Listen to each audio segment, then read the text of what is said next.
sa Distrito 5. Check! Ang mula sa puso ang serbisyo, palakpakan po natin, Councilor Che Borromeo!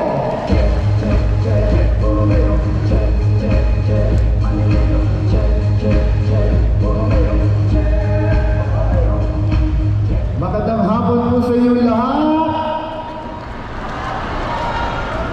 Lahat pa dito, puro senior sa likuran. Magandang hapon po sa kapwa ko mga senior citizen.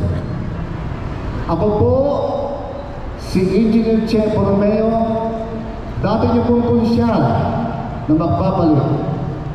Tatay po ni Konsyal Laris Borromeo na ginawa niyong #1 na konsyal. Kilala niyo ba si Konsyal Laris Borromeo? Andiyan po siya, oh. Di ba maganda? Mabuti na lang nagmana sa tatay. Ako po'y naglingkod ng higit 20 taon sa lungsod ng Maynila. 4 na mayor ang aking pinaglingkuran. Nagsimula po ako sa panahon ni Mayor Lito Atienza. Sino po nakakakilala kay Mayor Lito Atienza? Taas ang kamay. Ba, marami, ha? Ako po ang hepe ng Department of Public Services, DPS, noong panahon ni Mayor Lito Atienza. At ako rin naglingkod bilang isang engineer sa panahon naman ni Mayor Isko Moreno Dumagoso. Kaya ako po naging konsyal, lingkod bayan, naging negosyante, at ang pinagmamalaki kong tagumpay sa aking buhay ay tagumpay ng aking mga anak. Kaya itong pagkakataon po ito, kukunin ko pong pagkakataon na ito upang magpasalamat po sa inyo lahat sa 3 pagkakataon, 2016, 2019, at 2022. Tinulungan niyo po si Konsyal Laris Borromeo para maging konsyahal. At ginawa niyo po siyang #1, ha? #1 noong 2022. Alam niyo, sa kaysaysayan po ng 5 distrito, isa lang pong kandidato ang nakakuha ng halos 100,000 boto. Dahil sa tulong niyo yan, katulong niyo bilang isang ama, ako po ay nagpapasalamat ng maraming salamat po sa inyong lahat.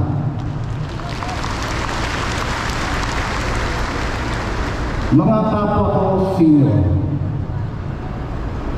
pwede po ba akong makiusap sa inyo? Pwede? Pwede po ba? Pwede? Ako po'y nakikiusap na may bababang kalooban. Sana matulungan rin po ako. Pwede po ba? Magtulungan po tayo para itaas ang antas ng pagkalinga sa kapwa nating senior citizen. Tulungan niyo po ako para itaas natin ang pagkalinga sa mga tatay at nanay para magabayan po natin ang ating mga kabataan. Alam niyo po, ngayon, wala pong engineer sa konseho. Pwede po ba humingi ng tulong si Engineer Che Borromeo para gawin yung konsihal? Pwede? Totoo? Taas na ang kamay na tutulong kay Engineer Che Borromeo para maging konsihal. Maraming salamat po sa inyo. Alam niyo po, sana tulungan niyo rin po ang ating mga kasamahan. Isang malaking karangalan po sa akin na mapasama ko sa Yormes Jones na pinangungunahan ni Mayor Isko Moreno Dumagoso, Vice Mayor Chi Atienza, at Congressman Amado Bagatsin. Sana po tulungan natin po silang lahat. At ang aking mga kasamahang konsyal, may tawag po sa amin mga kasamahang konsyal. Kanina nabanggit ng ni Konsyal Davis, I love you. Be, I love you. Ano ba yung be? Ang be, Borromeo, Espiritu, Hison. Di ba ang daling tandaan? Yung I love you. Ignacio Laureano Yupango. Sana sa tamang panahon, tulungan mo kami lahat. Huwag niyo na kami pakiwa-hiwalayin. Isko, si Amado, at lahat ng grupo ng Be, I love you. Pwede? Pwede? Lalo sa likod, pwede? Maraming salamat po. Muli po, ito po ang inyong Konsyal Chef Romeo, mula sa puso ang serbisyo. Manila! God bless. Maraming salamat po, Councilor Che Borromeo. At sa mga pagkakataon po ito, ang susunod naman po nating tagapagsalita ay ang ating kasalukuyang konsehal ng 6th Distrito. Likas sa kanya ang pagiging matulungin sapagkat noong panahon ng pandemya, sa kanyang simpleng pamamaraan, marami po ang natulungan. Sa puso nagmumula ang tapat na paglilingkod sa ating kapwa. Ang may paninindigang konsehal. Palapakan po natin ang ating kabati, Councilor Bobby Espiritu.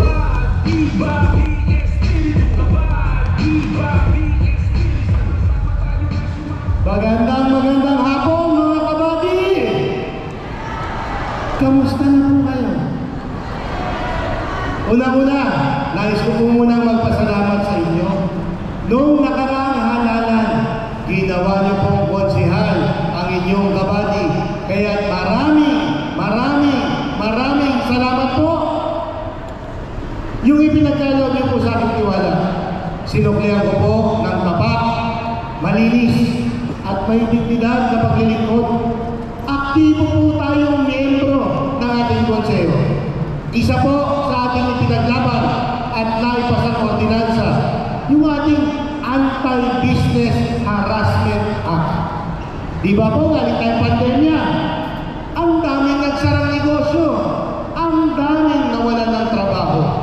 Layunin po ng ating ordinansa, hikayatin ng mga negosyante na muling mamuhunan sa lungsod ng Maynila nang sa gayon magkaroon po tayo ng mas maraming oportunidad makahanap ng trabaho dito sa loob ng lungsod ng Maynila.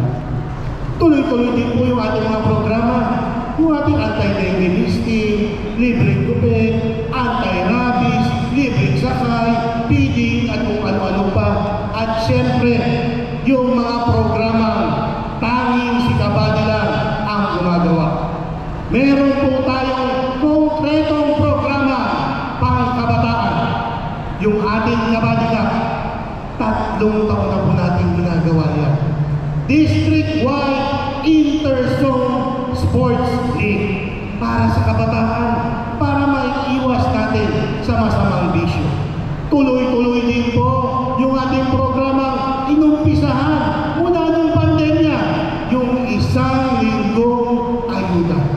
Alam niyo ba yung 1 linggong ayuda? Yung pandesal, nakarating sa inyo, natikman niyo, masarap ba? Kahit walang palaman, magkita-kita po tayo sa inyong mga barangay sa ating muling paglulunsad ng ating 1 linggong ayuda. Pagdamutan nyo na po yung nakayanang kong pandesal na walang palaman. Sa hirap ng buhay ngayon, makakitawid ko lang yung 1 linggo nyong almusal. Napakalaking bagay na rin po. Tayo rin lang po ang nag-iisang mayroong libreng ambulansya. Yung ating Kabady Health, Kabady Ambulance. 3 taon lang paikot-ikot sa 5 distrito, nagseservisyo 24/7, Monday to Sunday. Nakita niyo naman yung ating ambulansya? Nakarating na sa inyong mga lugar? Hindi niyo pa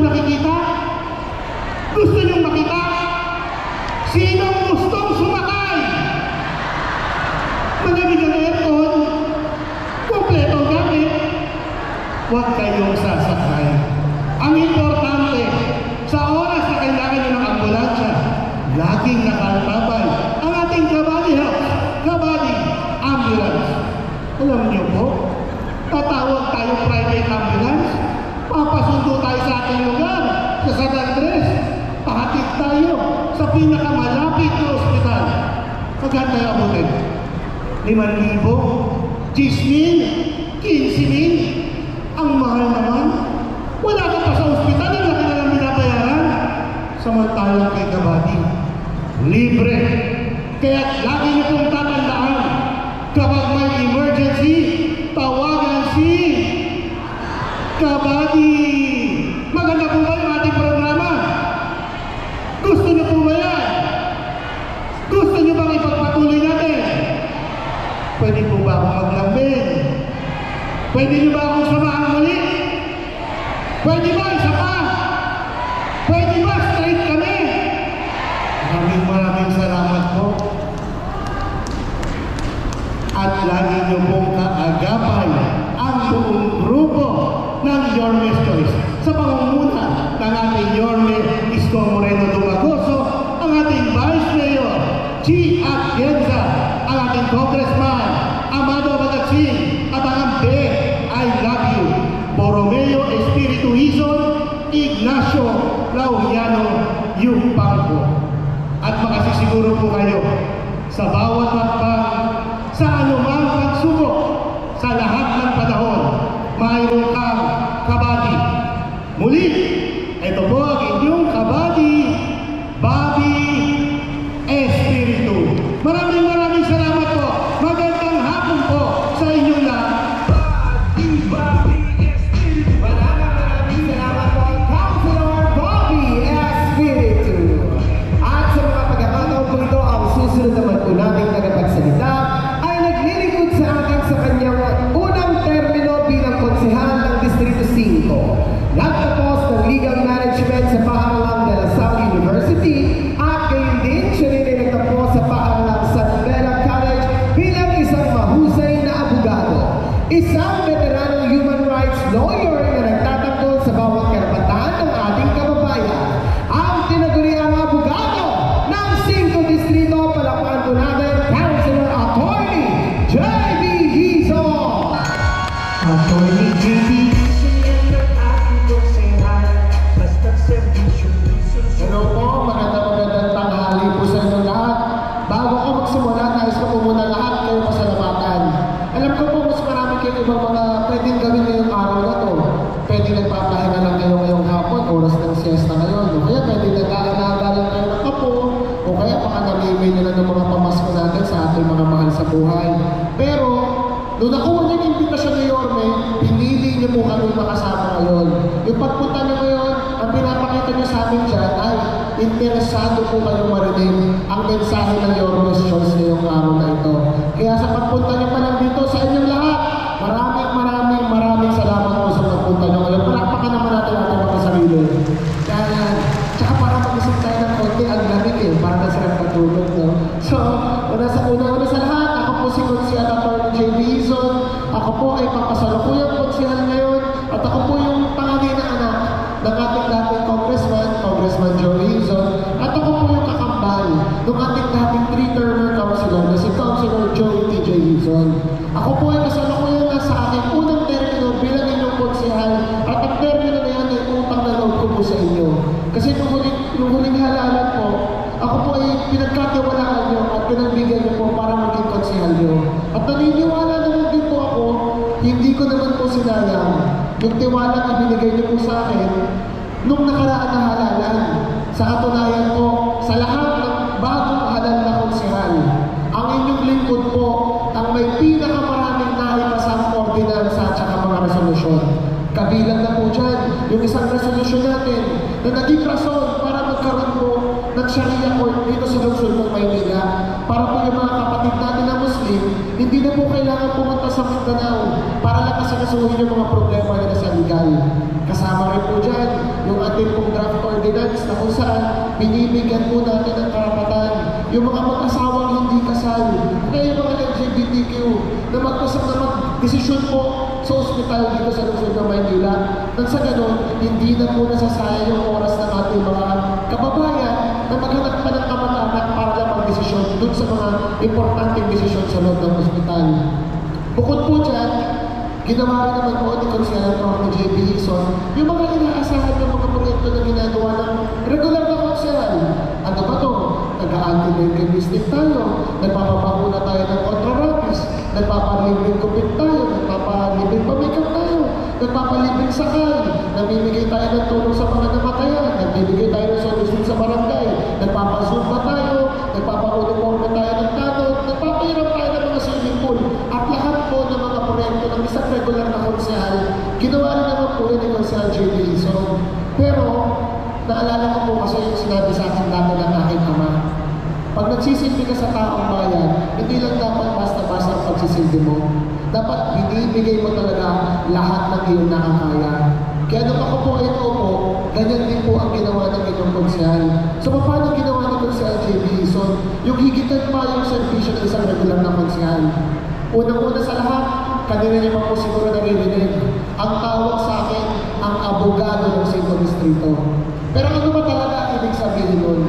Bakit ako tinatawag na abogado ng Sito Distrito? Ganito po, unang-una po sa lahat kasi, yung mga residente po natin na wala na matakbuhan, na nakahapin, ako po yung nagtatanggol sa kanila. Kunyari po, may isang residente tayo, naging biktima ng krimen. Ako po yung umaharap sa korte, ako po nag-represent sa kanila. Para po sa ganun, makuha po nila yung tamang justisya. O kaya po yung mga residente natin, kunyari po, empleyado, hindi pinapasahod ng tama ng kanilang mga amo, o kaya pinapaltrato sa trabaho, hindi tama yung circumstances ng kanilang trabaho. Ako po yung nagtatanggol sa kanila sa dole, ako po yung umaharap sa ganun, maging patas naman yung trato sa kanila. O kaya po, sa totoo lang, dito po ako nakilala. Yung mga residente po natin na nanganganig sa kanilang mga tahanan. Ako po yung nagsisigurado na hindi sila basta-basta mapapaalis na hindi nila nakukuha yung dapat nasa kanila. Bukod po dyan, ano ba po pag ginawa ni Konsehal JB Hison para higitan ng servisyo ng isang normal na konsehal? Ako po kasi naniniwala ko, nakuha ko po kung ano man ang meron ako ngayon dahil po sa pag-aaral na naibigay sa akin ng aking ama. Kaya minarapat ko po, nung naging konsehal ako, masigurado ko rin po na marami pang nakakabataan na makapagpatuloy ng kanilang pag-aaral para makamit din nila yung kanilang mga pangarap. So, ang ginawa ko po, pag-opo ko pa lang, nagtaguyod po tayo ng college scholarship program para po sa inyong mga anak, mga apo sa kolehiyo. At sa ganun po, wala pong matigil na pangarap ng mga estudyante natin dito sa Sito Distrito. At kinagagala ko pong i-report sa inyo. Sa ikadalawang taon po pa lang na ginagawa yan, nakapagpaaral na po tayo ng humigit kumulang 515 na estudyante sa kolehiyo. Thank you very much po. Okay naman po. Siguro halata naman ang tatakbo ko ulit. No? Halata ba? Pero ang tanong, ano bang gagawin ni Konsehal JB Hison pag siya sinuportahan ulit sa ikalawa ng termino? Bukod po sa pagpapatuloy ng aking programa ng pagtatanggol sa karapatan ng ating mga residente, nais ko pong palawagin ng aking college scholarship. Napansin ko po kasi, walang sariling college scholarship ang lungsod ng Maynila. Ang meron lang, pag estudyante ka ng PLM o UDM. Paano kung sa itong eskwelahan ka? Paano kung gusto mo maging engineer? Tapos sa Papua kung gusto mag-aral? Walang scholarship yung lungsod ng Maynila doon. So paano na yan? Matitigil yung pangarap ng ating mga residente dahil lang sa kawalan ng problema. Ng pera, di ba? Ako po naniniwala kung maling-mali yun. Kaya isa pong patutuunan po natin ang pansin at isusunod po natin sa konseho yung Manileño Scholarship Program na magiging tulay po sa pagpapatuloy ng pangarap ng ating mga kabataan. May tanong po ko sa inyo, gusto niyo po ba yun? Kung gusto niyo po yan at kung gusto niyo po mapagpatuloy po ang aking programa na pagtatanggol po sa mga karapatan ng ating mga residente, pwede po ba sa takdang panahon suportahan niyo po si Konsehal JB Hison? Pwede? Maraming salamat. At kung ako po ay tutulungan nyo, sana po tulungan nyo na rin po ang buong lineup ng Yormes Choice sa pangunguna ng ating Yormes Moreno Mamoso, Vice Mayor Chiang Sensa, Congressman Amando Bagatsing, at nagpopogi ang mga konsehal yung Bea I Love You. Pwede po ba? Sige nga, makita ko ha?